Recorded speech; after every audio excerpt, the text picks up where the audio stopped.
Twelfth class के बच्चों के लिए एक खुशखबरी है कि एक सेट लेकर आए हैं। जो बच्चे 2024 में 1 फरवरी से एग्ज़ाम देने वाले हैं, उनका एक केमिस्ट्री का सेट है जिसमें आपको 35 गो ऑब्जेक्टिव, 10 गो 2 मार्क्स और 5 मार्क्स के क्वेश्चन मिलेंगे। जो बच्चे ध्यान से देख लेंगे उनको कुछ न कुछ कॉन्सेप्ट तो क्लियर होंगे ही, कुछ क्वेश्चन भी इससे डायरेक्ट हिट हो सकते हैं। और हम आर केमिस्ट्री क्लास से झिलसा रंजीत सर, तो आप लोग को कहीं भी अगर दिक्कत हो तो आप कमेंट के माध्यम से ये बता सकते हैं ताकि उसका अगला वीडियो में सॉल्यूशन करके दे सकूं। तो चलिए आज हम चल रहे हैं। सबसे पहला क्वेश्चन तो आती है क्या कि विषम लंबाक्ष में ब्रेविस जालक की संख्या, मतलब the number of Brevis lattice in orthorhombic crystal. तो आप लोग ये चैप्टर 1 सॉलिड स्टेट में पढ़े होंगे कि यूनिट सेल के फॉर्म जो होते हैं ना, 7 फॉर्म होते हैं और 7 फॉर्म में कुछ ब्रेविस जालक की संख्या होती है। ऐसे ब्रेविस जालक की संख्या तो आप पढ़े हैं कि टोटल 14 होता है, लेकिन एक बात हम आपको बता दें कि ब्रेविस जालक की संख्या बारी बारी से, एक हमने ट्रिक दिया था क्लास में, CTORHMT दिए थे, जिसको हम बोलते हैं क्यूबिक। C मतलब क्यूबिक, T मतलब टेट्रागोनल, O मतलब ऑर्थोरोम्बिक, R मतलब रैम्बोहेड्रल, H मतलब मोनोक्लिनिक, ये हेक्सागोनल, A मतलब मोनोक्लिनिक और T मतलब ट्राइक्लिनिक। तो इसी में आपको हम बताना चाहते हैं कि विषम लंबाक्ष बोल रही है। क्यूबिक मतलब घनीय, तो घनीय में बुआ 3 होता है। घनीय में कितना होती है? 3 होता है। टेट्रागोनल में 2 होती है, ऑर्थोरोम्बिक में 4 होती है। इसी के बारे में पूछ रहा है। देखिए ऑर्थोरोम्बिक यहाँ पर है, यहाँ पर देखिएगा ऑर्थोरोम्बिक मिल रहा है, तो ऑर्थोरोम्बिक में 4 होता है। ध्यान में रखना, ऑर्थोरोम्बिक में कितना होती है? 4 होती है। तो इसी में आपको हम बताना चाह रहे हैं कि क्यूबिक में 3, टेट्रागोनल में 2, ऑर्थोरोम्बिक में 4, रैम्बोहेड्रल में 1, हेक्सागोनल में 1, मोनोक्लिनिक में 2 और ट्राइक्लिनिक में 1। देखिएगा टोटल गिन के देखिए 14 आ रहा होगा। तो 3 2 5, 5 4 9, 9 1 10, 10 1 11, 11 2 13, 13 1 14। टोटल ब्रेविस जालक की संख्या 14 होती है टोटल। जिसमें आपको पूछ रहा है ऑर्थोरोम्बिक विषम लंबाक्ष, तो विषम लंबाक्ष में आपको हम बताएं दिए कि कितना होता है? 4 होता है। और एक बात ध्यान देना, इंपॉर्टेंट क्वेश्चन ये भी है, कभी कभी ये भी आता है कि कुल ब्रेविस जालक की संख्या कितनी होती है? 14। कह देगा घनीय में कितना होता है, मतलब क्यूबिक में कितना होती है? तो 3, यही वाला है, 3 होता है। तो इस सम पर थोड़ा सा ध्यान रखिएगा खाली कि ये सब क्वेश्चन छूटे नहीं। सेकेंड क्वेश्चन है, प्रासरण दाब बढ़ता है, मतलब osmotic pressure can be increased by. आप पढ़े हैं ऑलरेडी, आप पहले भी पढ़ चुके हैं कि प्रासरण दाब क्या होती है। तो प्रासरण दाब होता है पाई बराबर CRT, पाई बराबर CRT, और C जो होता है कंसंट्रेशन, मतलब N/V, number of mole upon volume. अब यहाँ पर देखिएगा क्या क्या बात कर रहा है। यहाँ पर R और T कांस्टेंट होता है बुआ, R और T का क्या होता है? कांस्टेंट होता है।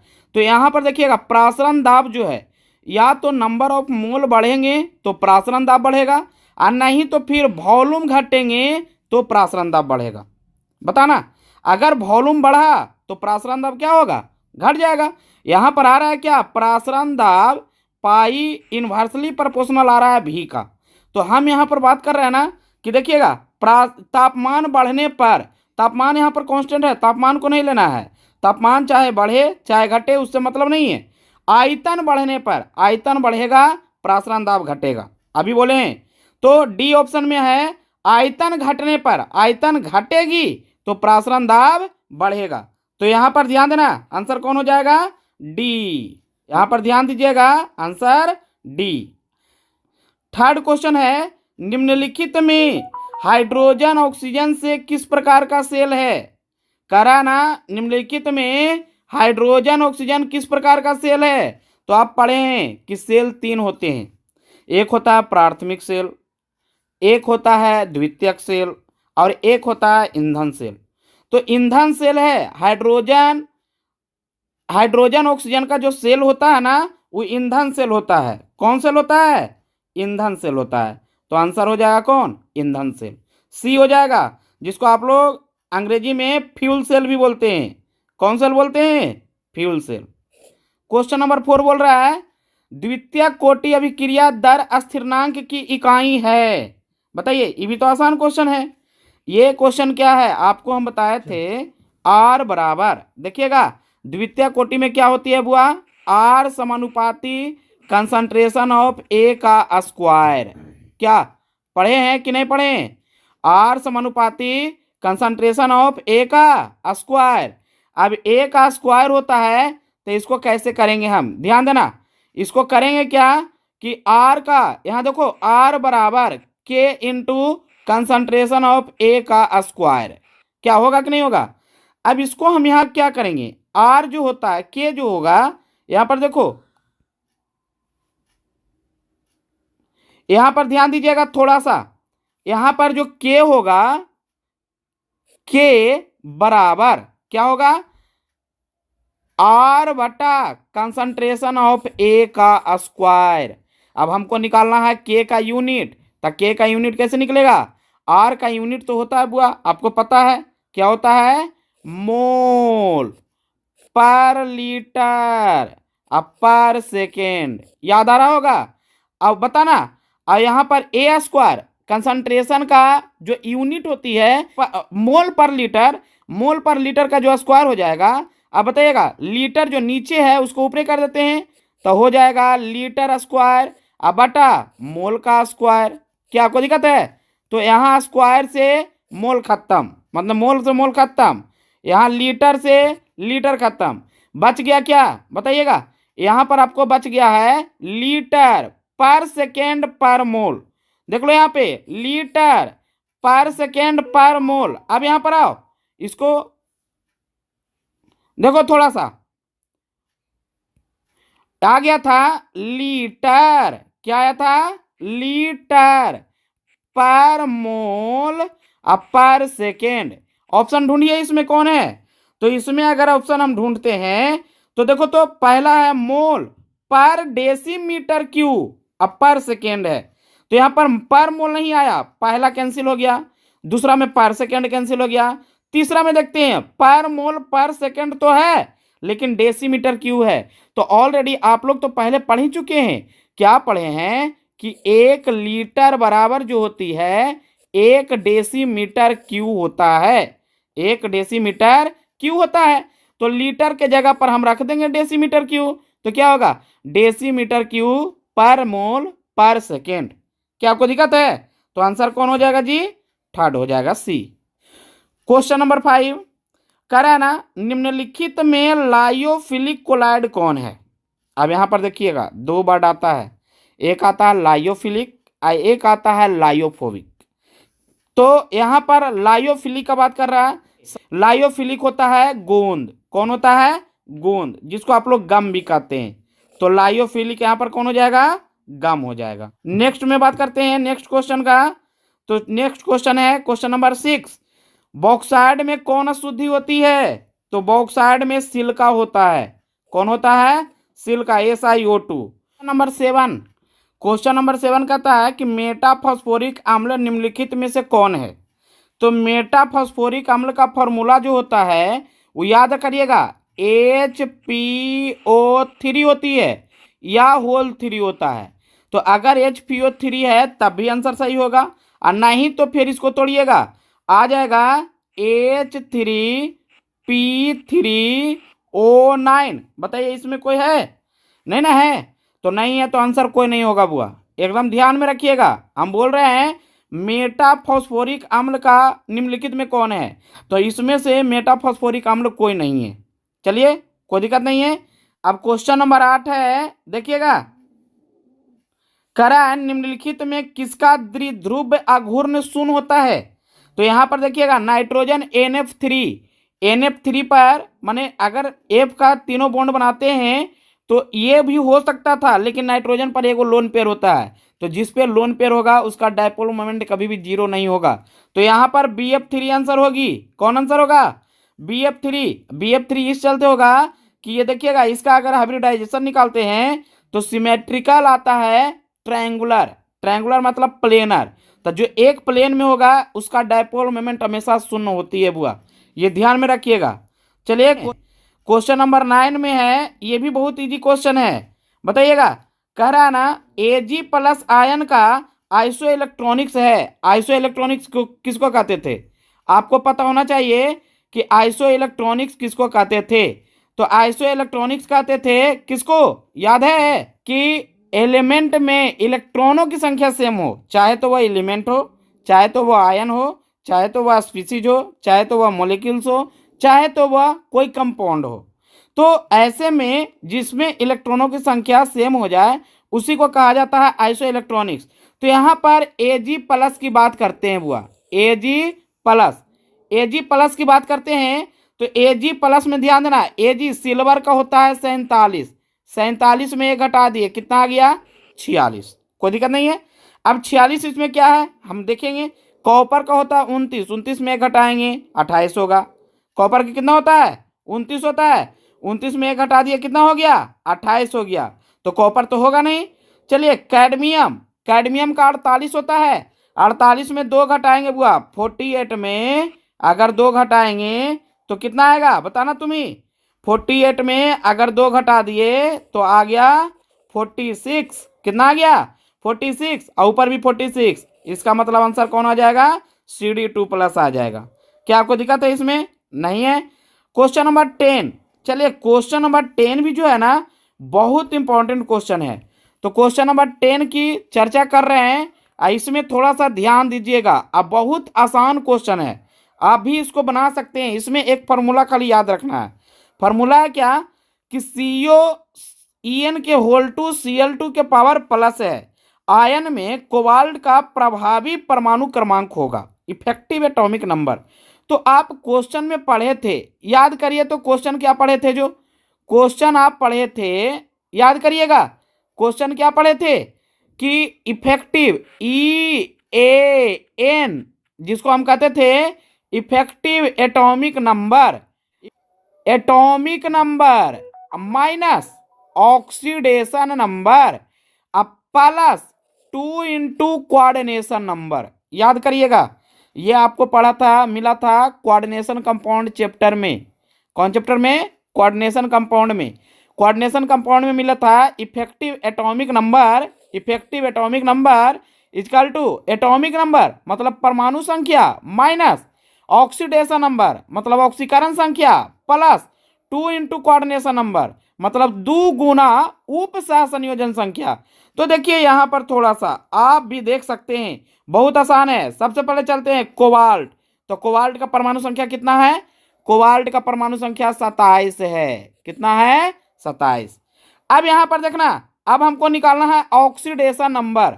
तो ऑक्सीडेशन नंबर अगर निकालते हैं हम तो ऑक्सीडेशन नंबर कितना होगा? यहाँ पर ध्यान देना तुम, ऑक्सीडेशन नंबर हो जाएगा जो हम बता रहे हैं। देखिएगा ये साइड में EN का 0 होता है, जैसे कोबाल्ट का निकालना चाहते हैं तो कोबाल्ट का X होगा, प्लस यहाँ पर ध्यान देना EN का 0 होता है, क्लोरीन का -1 तो -1 गुना 2 -2 होगा, और उस साइड में एक चार्ज है +1 है, तो ये -1 ये साइड -2 ये साइड में गया +2 में, तो +1 और +2 कितना आ गया? +3। कितना आ गया? +3। तो यहाँ पर ध्यान देना, यहाँ पर आ गया आपको क्या आ गया? यहाँ पर देखो थोड़ा सा +3 आ गया, -3 आ गया। ये यहाँ पर देखो फार्मूला में माइनस है तो माइनस लगा दिए। अब +2 × कोऑर्डिनेशन नंबर, तो लिगेंडों की संख्या कोऑर्डिनेशन नंबर कहलाती है। अब यहाँ पर ध्यान देना, एक जो लिगेंड है EN जो लिगेंड है बाइडेंटेट है, जिसको कहते हैं द्विदंतुर। तो द्विदंतुर है, इस ये 2 गो है, तो ऐसा ऐसा क्या होना चाहिए? 2 गो। तो 2 दूनी 4, 2 दूनी 4 और 2 गो क्लोरीन, 4 2 6, तो 6 और गुना 2, यहाँ पर देखो गुना 2 कितना आ गया? 12। अब 27 और 12 39, 27 12 कितना हो गया? 39, 27 12 39 अब -3, तो 39 में 3 गया तो कितना बचा बुआ? 36। 39 में 3 गया तो 36, तो आंसर कौन हो जाएगा? 36। आंसर कौन हो जाएगा? 36। चलिए क्वेश्चन नंबर 10, कोई दिक्कत तो नहीं है। चलिए नेक्स्ट क्वेश्चन चलते हैं। अब क्वेश्चन नंबर 11 बोलता है, क्वेश्चन नंबर 11 तो और बहुत आसान है, कोऑर्डिनेशन कंपाउंड का ही क्वेश्चन है। देखिएगा क्वेश्चन नंबर 11, ये कहता है ना कि सभी लिगांड हैं, ऑल लिगांड्स आर, सभी लिगांड लुईस क्षार होते हैं। क्या होते हैं? लुईस क्षार होते हैं। तो आंसर हो जाएगा बी। क्या कोई दिक्कत है? कोई दिक्कत नहीं है। चलिए नेक्स्ट में चलते हैं, क्वेश्चन नंबर 12। एक बात ध्यान देना, जब हम पीरियोडिक टेबल पढ़ाए थे, एल्काइन और हाइड्रोकार्बन भी पढ़ाए थे, तो वहां भी बॉन्ड लेंथ हम बताए थे कि आबंध लंबाई क्या होती है। चलिए याद होना चाहिए सबको कि बॉन्ड लेंथ आप लोग को हम बताए थे कि आबंध लंबाई क्या होती है। क्या कोई दिक्कत है इसमें? तो यहां पर ध्यान देना थोड़ा सा। चलिए हम इसको जो क्लियर करते हैं ना, एस करेक्टर से क्लियर करते हैं। कौन चीज क्लियर करते हैं? एस करेक्टर से, कि एस करेक्टर क्या होता है। तो एस करेक्टर के बारे में हम आपको बताते हैं। चलिए हाइब्रिडाइजेशन में याद कराते हैं। यहां पर ध्यान देना, एल्कीन की चर्चा किया है। किसका चर्चा किया है? एल्कीन का। तो एल्कीन का 1.34 होता है। यहां पर देखो 3 हाइब्रिडाइजेशन लिखते हैं, sp3, दूसरा लिखते हैं sp2, तीसरा लिखते हैं asp। एक बात पता होगा कि एल्केन का हाइब्रिडाइजेशन sp3 होता है। किसका होता है? एल्केन का, समझे ना, जिसमें सिंगल बंद होता है। एल्कीन जिसमें डबल बॉन्ड होता है उसका sp2 होता है, और इसमें एल्काइन जिसमें ट्रिपल बॉन्ड होता है। तो बॉन्ड लेंथ जो होती है ना, एस करेक्टर के इन्वर्सली प्रोपोर्शनल होता है। याद करना, इन्वर्सली प्रोपोर्शनल माने व्युत्क्रमानुपाती। तो यहां पर चलते हैं, केरा में 3 गो पी है, 1 गो एस है, मतलब एस का जो होना चाहिए 25% होना चाहिए। आपको हम पढ़ाए थे, याद आना चाहिए। इसमें देखिएगा, इसमें थोड़ा सा चलते हैं कि पी 2 गो है, एस 1 गो है, माने टोटल 3 गो। 100 में 3 से भागा दो तो एस 33% आया, और इसमें 2 ही गो है तो ये 50% आया। क्या कोई दिक्कत है? तो हम बताए थे क्या, जो बॉन्ड लेंथ होते हैं ना, एस करेक्टर के इन्वर्सली प्रोपोर्शनल होता है। तो एस करेक्टर के इन्वर्सली प्रोपोर्शनल कैसे होगा बताओ? सबसे ज्यादा एस करेक्टर किसका है? एसपी का। तो एसपी का बॉन्ड लेंथ सबसे कम होगा, माने एल्काइन का बॉन्ड लेंथ सबसे कम होती है। ये हम अब आपको एक क्वेश्चन तैयार कर रहे हैं। इसको कहने का मतलब है, अगर पूछ दिया जाए कि बॉन्ड लेंथ सबसे अधिक किसका होता है, तो एल्केन का होता है। एल्केन का बॉन्ड लेंथ जो यहां पर हम बता रहे हैं आपको, याद करना 1.54, ये एल्केन का होता है। देखो लिख देते हैं एल्केन, ठीक है ना। और उससे कम जो होता है ना, डबल बॉन्ड का होता है। किसका होता है? माने एल्कीन का। तो एल्कीन का होता है 1.34। एल्कीन का कितना होता है? 1.34। और एल्काइन का जो होता है 1.20। तो क्वेश्चन तो आपको कर रहा है एल्कीन का, तो एल्कीन का आंसर कौन हो जाएगा? ए। बताइए, एक क्वेश्चन है यहां पर, एक क्वेश्चन हम और तैयार करके दे दिए। एक क्वेश्चन तैयार करके क्या दिए कि भाई अगर पूछ देगा कि किसका सबसे अधिक बॉन्ड लेंथ होती है, तो एस करेक्टर के इन्वर्सली प्रोपोर्शनल होता है, और एसपी का एस करेक्टर सबसे ज्यादा होती है, इसी कारण उसका सबसे कम होगा बॉन्ड लेंथ। तो सबसे ज्यादा बॉन्ड लेंथ किसका होगा? sp3 का। sp3 किसका होता है? एल्केन का। क्या इसमें भी कोई दिक्कत है? नहीं है। तो अब नेक्स्ट क्वेश्चन की ओर बढ़ते हैं। नेक्स्ट क्वेश्चन की बात करते हैं, क्वेश्चन नंबर 13 कहता है कि निम्नलिखित में कौन सबसे मजबूत नाभिक स्नेही है। तो ये आपको हम बताए थे जब इलेक्ट्रोफाइल और न्यूक्लियोफाइल पढ़ाए थे, तो आपको बताए थे कि ये CH3O- जो है ना, सबसे स्ट्रोंगेस्ट न्यूक्लियोफाइल है, सबसे स्ट्रोंगेस्ट है। तो यहाँ पर थोड़ा सा ध्यान देना है बुआ, और कुछ नहीं, बहुत आसान है। चलिए क्वेश्चन नंबर 13 के बाद चलते हैं 14 में। देखिएगा क्वेश्चन नंबर 13 के बाद 14 में बात करते हैं। तो आता है क्या कि ब्यूटन ओवन ऑल से ओवन ब्रोमो ब्यूटेन बनाने में किस अभिक्रमक का उपयोग किया जाता है। तो ये भी हम आपको हैलो एल्केन हैलो एरिन में पढ़ाए थे। कि जब PCl3 या PCl5 को लेते हैं तो वो आसानी से कन्वर्ट कर देती है। तो यहाँ पर जो है ना PbR3, कौन आंसर हो जाएगा? PbR3, PbR3। Question number 14 clear. चलिए क्वेश्चन नंबर 15 की ओर चलते हैं। क्वेश्चन नंबर 15 कहता है कि निम्नलिखित में कौन सबसे अधिक अम्लीय है? तो सबसे अधिक अम्लीय के लिए आप लोग को हम पढ़ाए थे, याद करिएगा। सबसे अधिक अम्लीय है, तो सबसे अधिक अम्लीय देखिएगा, पहला में आता है बेंजाइल अल्कोहल। पहला में कौन है? Benzyl alcohol. दूसरा में साइक्लोहेक्सेनॉल, तीसरा में फिनॉल और चौथा में मेटा क्लोरोफिनॉल। तो हम बताए थे कि आपको मोस्ट एसिडिक जो देगा वो जितना दूर रहेगा उतना ज्यादा मोस्ट एसिडिक होगा। तो यहां पर कौन हो जाएगा? मेटा। कौन हो जाएगा? Meta chlorophenol, Meta chlorophenol. चलिए क्वेश्चन नंबर 16 की बात कर रहे हैं। चलिए question number 16, formaldehyde sodium hydroxide विलयन के साथ गर्म होकर देता है। तो फॉर्मल्डिहाइड जब सोडियम हाइड्रोक्साइड के साथ गर्म होती है ना, तो देखिएगा क्या देता है। जो आपको हम एक रिएक्शन बताते हैं, क्या कर रहा है कि फॉर्मल्डिहाइड, देखो फॉर्मल्डिहाइड को कहते हैं HCHO। क्या कहा जाता है? HCHO। और जब इसको सोडियम हाइड्रोक्साइड के साथ अभिक्रिया कराते हैं तो ये हमको जानते हैं क्या दे देता है? Methyl alcohol. कुछ देता है? CH3OH दे देता है। कुछ दे देता है? CH3OH। तो क्वेश्चन नंबर 16 क्लियर हो गया होगा। CH3OH मतलब सी आंसर होगी। कौन आंसर होगी? सी आंसर होगी। चलिए क्वेश्चन नंबर 17 की ओर चल रहे हैं। है कि C4H11N संरचना से प्राथमिक एमीन के कितने समव्ययी होंगे? यही क्वेश्चन है कि समव्ययी किसको कहते हैं? जिसके संरचनात्मक सूत्र समान होते हैं परंतु भौतिक और रासायनिक गुण भिन्न भिन्न होते हैं। तो प्राथमिक एमीन देखिए हम एक बना देते हैं, बाकी आप खुद अपने बना लीजिएगा। जैसे देखना C4 है, 1 कार्बन 2 कार्बन 3 कार्बन 4 कार्बन, आइए यहां पर देते हैं NH2। अब बताओ यही एमीन को यहां पर ले आओ, यहां पर ले आओ, यहां पर ले आओ, क्या आपको दिक्कत है? उसी तरह से बनाओ, टोटल अधिकतम 4 गो बनेंगे। कितने बनेंगे? 4 गो बनेंगे। तो आंसर कौन हो जाएगा? डी आंसर हो जाएगा। क्या आपको दिक्कत नहीं ना? कोई दिक्कत नहीं है। चलिए नेक्स्ट चलें। Next question number 18, question number 18।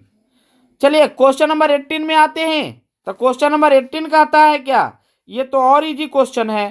कह रहा है ना कि जब नाइट्रोबेंजीन को एसएन प्लस HCl के साथ, ये रिडक्शन है अपचयन जिसको कहते हैं, तो इसी से ना बनता था आपको हुआ एनिलीन। याद आ रहा है? क्या याद आ रहा है? एनिलीन देखिएगा,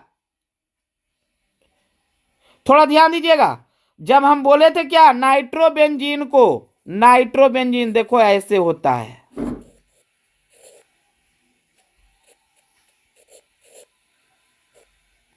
इसी को एसएन प्लस HCl के साथ अभिक्रिया करवा रहे हैं तो ये बन जाएगा एनिलीन बन जाएगा।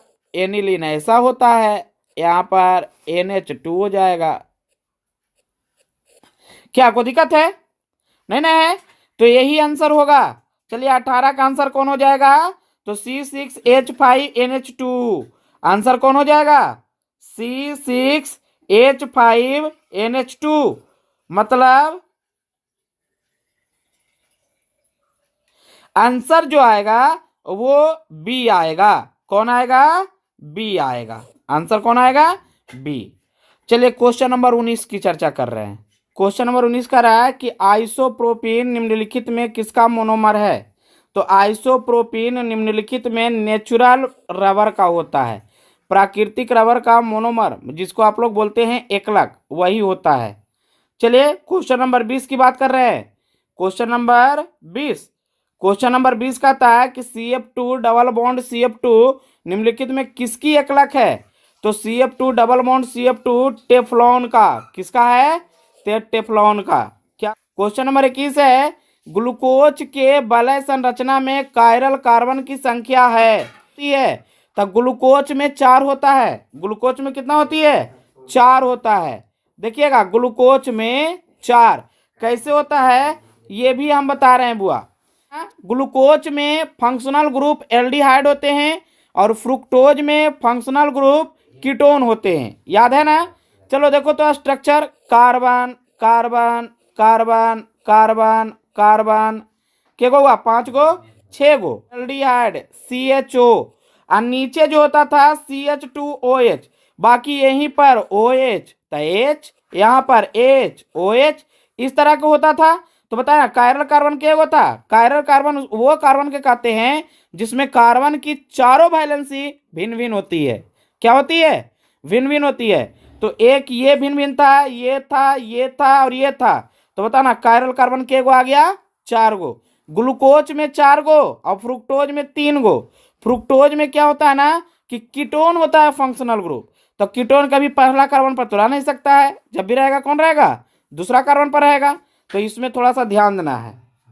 चलिए नेक्स्ट क्वेश्चन नंबर 22 कह रहा है निम्नलिखित में मोनोसैकराइड कौन है? तो मोनोसैकराइड के बारे में आप पढ़वे किए हैं बुआ। फ्रुक्टोज और ग्लूकोज है मोनोसैकराइड। कौन है? फ्रुक्टोज और ग्लूकोज। तो यहाँ पर फ्रुक्टोज हो जाएगा आंसर। क्या आपको दिक्कत है? अगर है तो बोलिए, किसी को भी। चलिए क्वेश्चन नंबर 23 कह रहा है एस्प्रिन है। एस्प्रिन आपको हम बतावे किए थे कि एस्प्रिन का उपयोग जो होता है ना बुखार या दर्द उर्द में होता है। तो बुखार या दर्द उर्द के लिए जो हम कहते हैं उसको कहते हैं एंटीपायरेटिक। क्या कहा जाता है? एंटीपायरेटिक। तो एस्प्रिन यहाँ पर एंटीपायरेटिक है। कौची है? एंटीपायरेटिक है। क्या आपको दिक्कत नहीं ना है? चलिए क्वेश्चन नंबर 24 है नीचे, डिटॉल का उपयोग होता है। आप लोग को हम जब पढ़ाए थे तो याद होना चाहिए बायोकेमिस्ट्री में, डिटॉल का उपयोग जो होता है ना एंटीसेप्टिक के रूप में होती है। तो एंटीसेप्टिक 24 का आंसर कौन हो जाएगा? ए हो जाएगा। क्वेश्चन नंबर 24 जो है 2 गो है तो उसको भी क्लियर कर लेते हैं। निम्नलिखित में कौन अक्रिस्टलीय ठोस है? क्रिस्टल बुआ, ये क्रिस्टल जो नियमित क्रम में व्यवस्थित होते हैं और अक्रिस्टल जो अनियमित क्रम में होते हैं। तो यहाँ पर ग्रेफाइट क्रिस्टल है। क्वार्टज कांच, आंसर कौन होगा? क्वार्टज कांच जो है अक्रिस्टल है। चलिए अगला क्वेश्चन है, अगर विलेय के मोलों की संख्या n तथा विलायक के मोलों की संख्या कैपिटल N हो तो विलेय का मोल अंश होता है। तो आप पढ़े थे विलेय के मोलों की संख्या अब बटा विलेय के मोलों की संख्या प्लस विलायक के मोलों की संख्या। याद आना चाहिए आप लोग को। विलेय है जो छोटकी n है तो छोटकी n ऊपर होना चाहिए और बड़की n और छोटकी n का सम नीचे होना चाहिए। तो आंसर ऐसे में कौन हो जाएगा जी? आंसर हो जाएगा बी। कौन हो जाएगा? बी। चलिए क्वेश्चन नंबर 25 तक तो सॉल्यूशन हो गया। क्वेश्चन नंबर 26 की बात कर रहे हैं। चलिए क्वेश्चन नंबर 26 का रहा है ना, निम्नलिखित में किसका मानक ऑक्सीकरण विभव अधिकतम होता है? तो सबसे अधिकतम जो होता है वो मैग्नीशियम का होता है। ये ध्यान में रखिएगा, जहां पर मैग्नीशियम नजर आवे उसके एकदम डायरेक्ट मार दीजिएगा। कह रहा है अगला, अभिक्रिया की कोटि किसके द्वारा तय किया जाता है? तो अभिक्रिया की कोटि अभिक्रिया के क्रिया विधि द्वारा, मैकेनिज्म द्वारा तय होती है। आंसर कौन हो जाएगा? बी हो जाएगा। ये आपको पढ़ने के लिए मिलता है कहाँ पे? केमिकल काइनेटिक्स में। First order, second order, third order reaction आप पढ़े हैं, उसी में ये है। चलिए नेक्स्ट क्वेश्चन है, शून्य कोटि अभिक्रिया के लिए बताना टी हाफ का मान क्या होता है? तो आपको तो हम पढ़ाए थे, ऑलरेडी पढ़ाए थे, याद करिए तो थोड़ा सा हम अभी सॉल्यूशन करके देखते हैं। आपको हम बताए थे कि R बराबर K into concentration of A के पावर 0 शून्य कोटि अभिक्रिया हुआ। तो इसको क्या करेंगे, R बराबर K into concentration of A के पावर 0 माने उसका मान A होगा, कोई दिक्कत नहीं है। तो R को आप लिखे थे dx बटा dt अब बराबर K होगा कि नहीं होगा? चलो dt को उस साइड ले जाएंगे, इंटीग्रेशन कर देंगे। तो जब इंटीग्रेशन हम करते थे तो x बराबर आता था क्या? याद है x बराबर आता था KT प्लस c, यहाँ c भी 0 आता था। तो इसका मतलब जो हमको आ गया k बराबर या t बराबर आ गया क्या हुआ बताइए तो? x बटा k और t हाफ निकालते थे तो x का मान a/2 लेते थे। माने देखिएगा t हाफ बराबर a/2 आई बटा k, तो 2 के तो टी हाफ जो हुआ वो क्या हुआ, एक डायरेक्टली प्रोपोर्शनल हुआ। टी हाफ क्या हुआ, एक डायरेक्टली प्रोपोर्शनल, मतलब आंसर कौन हो जाएगा, ए हो जाएगा। कौन होगा, ए। क्या कोई दिक्कत है कि नहीं को। नेक्स्ट क्वेश्चन नंबर 29 है कि जल में साबुन के कोलाइडी कण होते हैं। देखिएगा यहां पर है, जल में साबुन के कोलाइडी कण होते हैं। Colloidal particle of soap in water is, तो निगेटिवली चार्ज के होते हैं। कैसा होते हैं बुआ, निगेटिवली चार्ज होते हैं। दोनों सब के जितना भी कण होता है सब के सब ऋणात्मक कण होते हैं।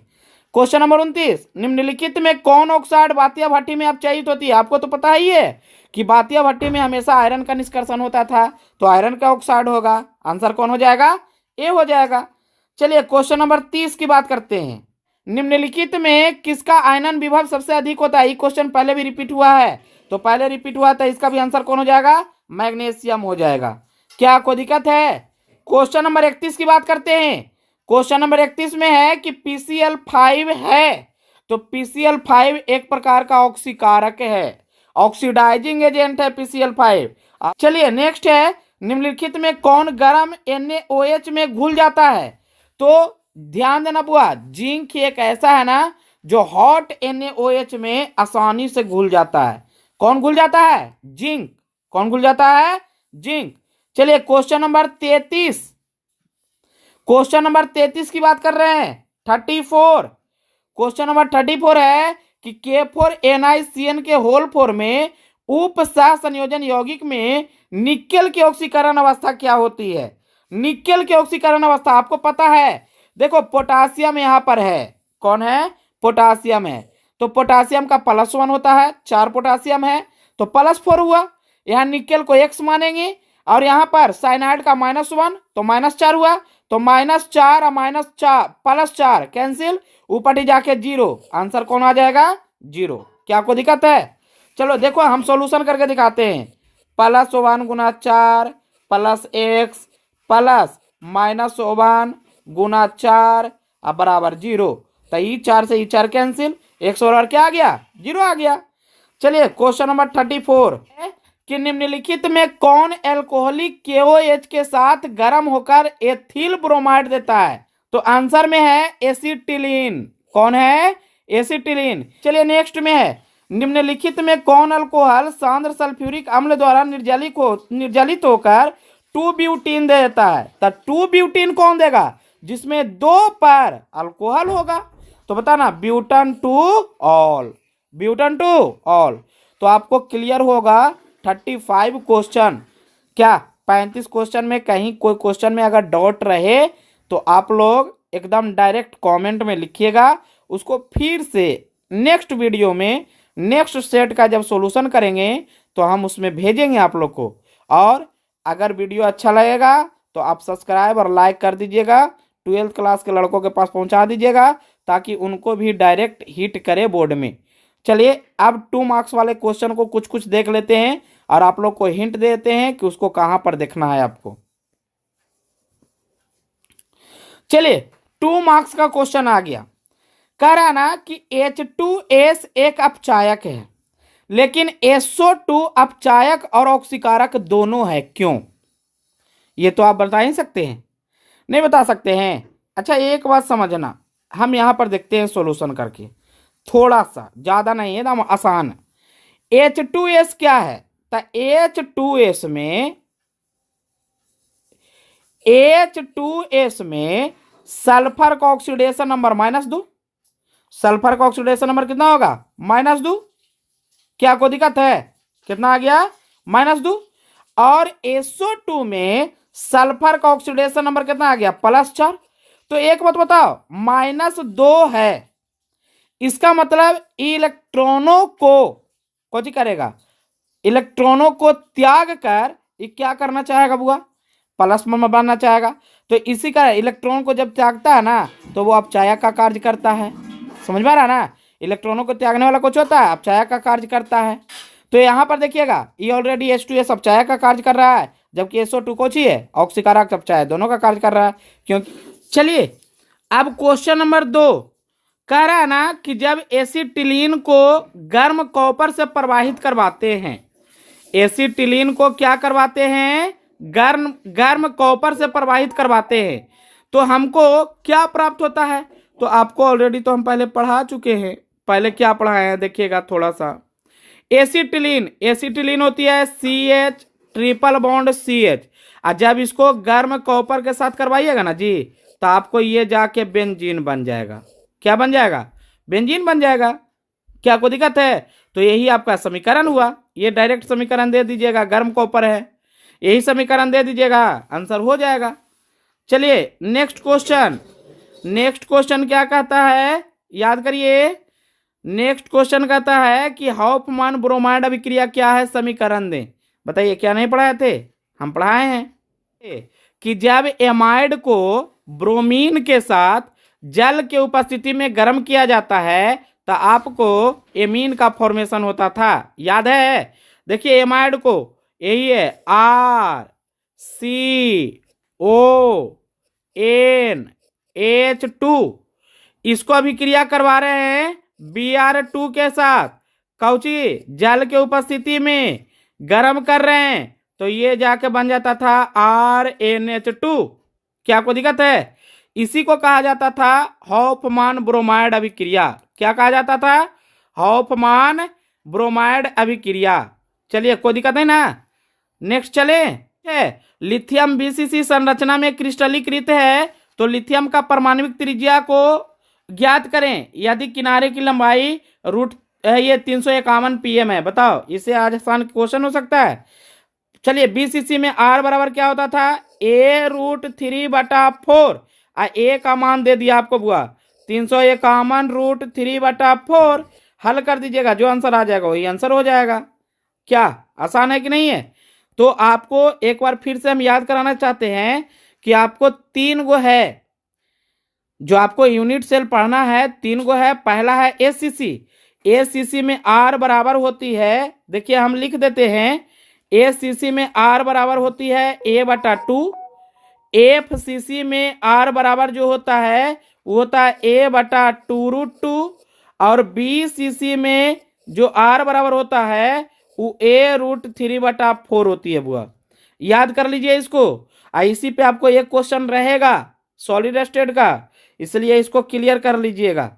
क्या कोई दिक्कत है, देखिए क्वेश्चन के साथ में कुछ अलग थ्योरी भी मिल जाती है आपको। अगर थोड़ा सा मेहनत कर लीजिएगा तो आपको कहाँ से कहाँ नंबर आ जाएगा। तो यहाँ पर थोड़ा सा मेहनत करना है आपको, और कहीं भी दिक्कत हो तो आप डायरेक्ट कमेंट में क्वेश्चन कर सकते हैं, डायरेक्ट क्वेश्चन लिखिए, या आप डायरेक्ट फोन भी कर सकते हैं, पूछ सकते हैं, उस पर भी हम बता देंगे। चलिए अगला है लवण सेतु क्या है और इसके उपयोग क्या, उपयोग के लिखें। तो लवण सेतु नहीं पता है आपको, इलेक्ट्रोकेमिस्ट्री में तो पढ़ाए थे कि यू आकार का जो उल्टा यू आकार का जो शेप होती है उसी को लवण सेतु कहते हैं, और वहां पर जाके आप लिख सकते हैं। अब शोषण तथा अधिशोषण में अंतर लिखा दिए थे आपको, बहुत आसानी तरीका से लिखा दिए थे और बहुत इजी टर्म में लिखाए थे। सरफेस केमिस्ट्री में पढ़ना, पृष्ठ रसायन में ये। अम्ल वर्षा से क्या समझते हैं, VVI क्वेश्चन है ये। अम्ल वर्षा क्या है, तो अम्ल वर्षा क्या है जो सुन लीजिएगा कि वर्षा का pH मान जब 5.6 से कम हो जाती है, वर्षा जब होती है और इसका pH मान 5.6 से कम हो जाता है, उसका pH मान कितना, 5.6 से कम। pH मान जो होना चाहिए ना वो 5.6 से कम अगर हो जाएगा तो उसी वर्षा को कहा जाता है अम्ल वर्षा। कौन वर्षा कहा जाता है, अम्ल वर्षा। क्या कोई दिक्कत है, आ गया समझ में, कोई दिक्कत नहीं ना है। चले नेक्स्ट है कारण है निम्नलिखित का इलेक्ट्रॉनिक विन्यास लिखिए।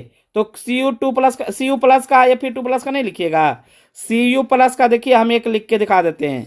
Cu+ अगर प्लस रहता है तो इलेक्ट्रॉनों को कहां से काटा जाता है, अंतिम के S सबसेल से। तो इसको हम काटे एकदम शॉर्ट में लिखे, पहले आर्गन 18 हो गया, उसके बाद 4s2 3d9, 3d कुछ हो जाएगा 9। तो ये सही नहीं होता है, इसमें क्या होती है ना कि 4s पर 1 होता है और 3d पर 10 होता है।